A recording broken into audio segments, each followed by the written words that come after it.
মসজিদে মাইক লাগানো থাকে। এই পুরো ভিডিওটি দেখে যান আপনি এই বাইটির কথাগুলো শুনে আপনার মনে অনেক আঘাত লাগবে, কিন্তু আঘাত লাগার কিছু নেই। অ্যাকচুয়ালি ওর ভিতরে কিছু নেই, শুধু যা বলছে তাই বলছে। উনি যেই কথা বলতে বলতে যাচ্ছেন সেই কথা একটাও কিছু করতে পারবেন না, শুধু বলে যাচ্ছেন আর কিছু করতে পারবেন না।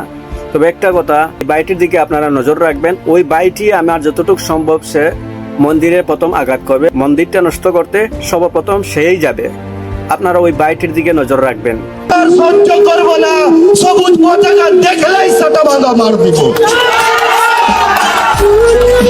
কোন মসজিদে মাইক লাগানো থাকে, কোন জিহাদির বিরিয়ানির দোকান থাকে, কোন জিহাদির হালালের মাংসের দোকান থাকে, এই বাংলায় কটা মাদ্রাসা বেঁচে থাকে, এই 4 বছরের মধ্যে দেখিয়ে দিলে হিন্দু সুরক্ষা সমিতি। এবং সর্বশেষে একটা কথা, এখানে যত মানুষ বসে আছে সব মানুষ কি মূর্খ বসে আছে?